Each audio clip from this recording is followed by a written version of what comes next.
E se eu te contasse a história de Jó? Hoje vamos mergulhar em uma das narrativas mais profundas e desafiadoras de toda a Bíblia, a história de Jó. Quem foi esse homem e por que sua jornada de sofrimento e fé continua a ressoar em nossos corações milhares de anos depois? Jó não era um rei, um profeta ou um guerreiro famoso. Ele era um homem comum, descrito como justo, íntegro e temente a Deus. Morava na terra de Uz, era próspero, tinha uma família grande e feliz, e era respeitado por todos. Sua vida era, em muitos aspectos, um retrato da bênção divina. Ele não era apenas rico materialmente. Sua riqueza espiritual era ainda maior.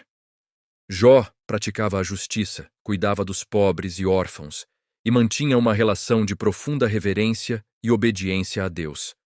Mas a tranquilidade de sua vida estava prestes a ser abalada de uma forma inimaginável. Em uma cena celestial, Satanás se apresenta diante de Deus e questiona a integridade de Jó. A acusação é direta. Jó só serve a Deus por causa das bênçãos que recebe. Se tudo lhe fosse tirado, ele certamente amaldiçoaria a Deus. É um desafio que coloca em jogo a natureza da verdadeira fé. Será que a devoção humana depende apenas das circunstâncias favoráveis? Deus, confiante na retidão de seu servo, permite que Satanás teste Jó, mas com uma condição. Sua vida deveria ser poupada. E assim começa a série de calamidades que se abate sobre Jó. Em um único dia, mensageiros chegam, um após o outro, com notícias devastadoras. Primeiro, seus bois e jumentos são roubados, e os servos, mortos. Depois, um fogo consome suas ovelhas e pastores. Em seguida, seus camelos são levados, e mais servos são assassinados. E, por fim, a tragédia mais dolorosa. Um vento forte derruba a casa onde seus 10 filhos estavam e todos morrem. Imagine a cena. Um homem que acordou rico, feliz e cercado por sua família, termina o dia despojado de tudo o que amava. Sua riqueza se foi, seus servos leais se foram e seus filhos, o futuro de sua linhagem, foram tirados dele de forma brutal. Qual é a reação de Jó? Ele rasga suas vestes, raspa a cabeça e se prostra no chão. Mas em vez de amaldiçoar, ele adora, dizendo as palavras famosas: Nu saí do ventre de minha mãe e nu voltarei para lá. O Senhor o deu, o Senhor o tomou. Bendito seja o nome do Senhor. Mesmo diante da dor mais excruciante, a fé de Jó não vacila. Satanás, porém, não desiste. Ele volta a Deus e argumenta que Jó ainda não foi tocado em sua própria pele. Se sua saúde fosse atingida, aí sim ele blasfemaria. Deus permite um segundo teste, e Jó é afligido com feridas terríveis, da cabeça aos pés. Ele se senta em cinzas, raspando suas chagas com um caco de telha. A dor física se soma à dor emocional, um sofrimento quase insuportável. Nesse momento, até sua esposa o questiona, dizendo: Você ainda mantém a sua integridade? Amaldiçoe a Deus e morra. A resposta de Jó é um testemunho de sua profunda convicção. Ele a repreende suavemente. Você fala como uma insensata. Receberemos o bem de Deus e não o mal. Em tudo isso, Jó não pecou com seus lábios. Ele se recusa a abandonar sua fé, mesmo quando tudo ao seu redor desmorona e seu próprio corpo se torna uma fonte de tormento. É aqui que a história toma um novo rumo. 3 amigos de Jó, Elifaz, Bildade e Zofar, ao saberem de sua desgraça, vêm para consolá-lo. Ao chegarem e verem o estado de Jó, ficam tão chocados que permanecem em silêncio com ele por 7 dias e 7 noites. Este silêncio inicial é talvez o maior ato de compaixão que eles oferecem. No entanto, quando começam a falar, o consolo se transforma em acusação. Os amigos de Jó operam sob uma lógica teológica simples e comum na época: a retribuição. Se você está sofrendo, é porque pecou. Deus é justo e ele não puniria um inocente. Portanto, Jó deve ter algum pecado oculto que causou toda essa calamidade. Eles o pressionam a confessar sua culpa para que possa ser restaurado. Cada um, com seus discursos longos e poéticos, tenta convencer Jó de que ele é o culpado por seu próprio sofrimento. Elifaz baseia seus argumentos em uma suposta visão espiritual. Bildade apela para a tradição dos antigos. Zofar é o mais direto e duro, acusando Jó de arrogância. Eles representam a tentativa humana de encaixar o sofrimento em uma caixa lógica e previsível. Para eles, o universo é um sistema de causa e efeito moral. Faça o bem e será recompensado. Faça o mal e será punido.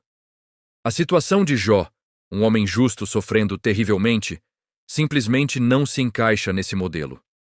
Jó, por sua vez, defende sua inocência com paixão. Ele não afirma ser perfeito, mas insiste que não cometeu nenhum pecado grave que justificasse tal punição. Seus discursos são um misto de lamento, frustração e um desejo desesperado de entender. Ele clama a Deus, questiona por que está sofrendo e anseia por uma audiência com o Criador para apresentar seu caso. Jó não perde a fé em Deus, mas ele luta contra a ideia de um Deus que age de forma arbitrária ou injusta. Ele se sente abandonado, um alvo das flechas divinas, e sua angústia é palpável. A beleza do livro de Jó está nesse diálogo tenso. De um lado, os amigos com suas respostas prontas e teologia simplista. Do outro, Jó, mergulhado no mistério do sofrimento, recusando-se a aceitar respostas fáceis que trairiam sua própria consciência. A dor de Jó não é apenas física, é existencial. Ele luta com as maiores questões da vida: a justiça de Deus, o significado do sofrimento e a natureza da fé verdadeira. Depois dos longos discursos dos três amigos e das respostas de Jó, surge um novo personagem, um jovem chamado Eliú. Ele estava ouvindo todo o debate e, com a impetuosidade da juventude, repreende tanto Jó quanto seus amigos. Ele argumenta que os amigos falharam em convencer Jó e que Jó se justificou em vez de justificar a Deus. Eliú introduz uma nova perspectiva.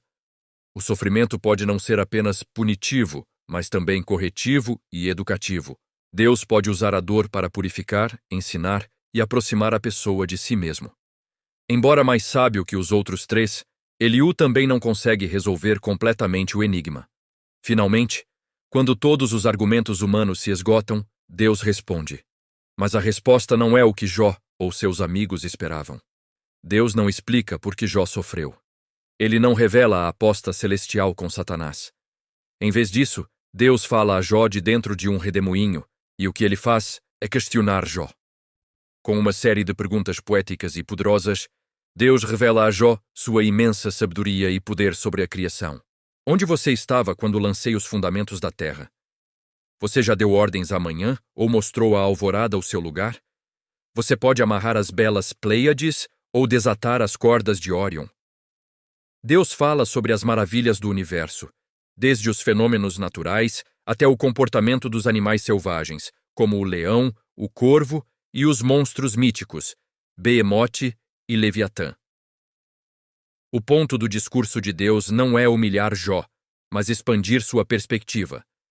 Deus está mostrando que o universo é vasto, complexo e governado por uma sabedoria que está muito além da compreensão humana. Se Jó não consegue entender os mistérios do mundo natural, como poderia esperar compreender plenamente os caminhos do Criador do universo? A resposta de Deus não é uma explicação, mas uma revelação de si mesmo. Diante da majestade de Deus, Jó tem uma epifania. Ele percebe que sua tentativa de entender e julgar os caminhos de Deus era baseada em um conhecimento limitado. Sua fé, que antes era baseada no que ele ouvia, agora se torna baseada no que ele vê. Ele responde humildemente: Meus ouvidos já tinham ouvido a teu respeito, mas agora os meus olhos te viram. Por isso me abomino e me arrependo no pó e na cinza. O arrependimento de Jó não é por um pecado que causou seu sofrimento, mas por sua arrogância em questionar a sabedoria de Deus. Após essa transformação, a história de Jó chega à sua conclusão. Deus repreende os três amigos por não terem falado a verdade sobre ele, como Jó fez. É interessante notar que Deus valida a luta honesta de Jó acima da teologia dogmática de seus amigos. Deus, então, restaura Jó. Ele recebe o dobro de tudo o que havia perdido, mais ovelhas, camelos, bois e jumentos. Seus parentes e amigos voltam para ele, e ele tem mais 10 filhos, e vive uma vida longa e plena. A restauração de Jó não é o ponto principal, A história não é uma garantia de que, se você sofrer, será recompensado materialmente. A verdadeira lição está na jornada. Jó nos ensina que a fé genuína não é uma transação comercial com Deus. É uma relação de confiança que persiste, mesmo na ausência de respostas, mesmo no meio da dor mais profunda. Ensina que é normal lutar, questionar e clamar a Deus em nosso sofrimento. Deus não se ofende com nossa honestidade, mas Ele nos convida a confiar em sua soberania, mesmo quando não entendemos seus caminhos. A história de Jó é um convite para abandonarmos nossas respostas fáceis sobre o sofrimento e abraçarmos o mistério da fé. É um lembrete de que, mesmo nas noites mais escuras da alma, a presença de Deus é a resposta final, superando todas as nossas perguntas. Obrigado por assistir e nos acompanhar nesta jornada profunda. Se você gostou deste vídeo e quer explorar mais histórias e temas como este, não se esqueça de curtir, compartilhar e se inscrever no nosso canal. Até a próxima!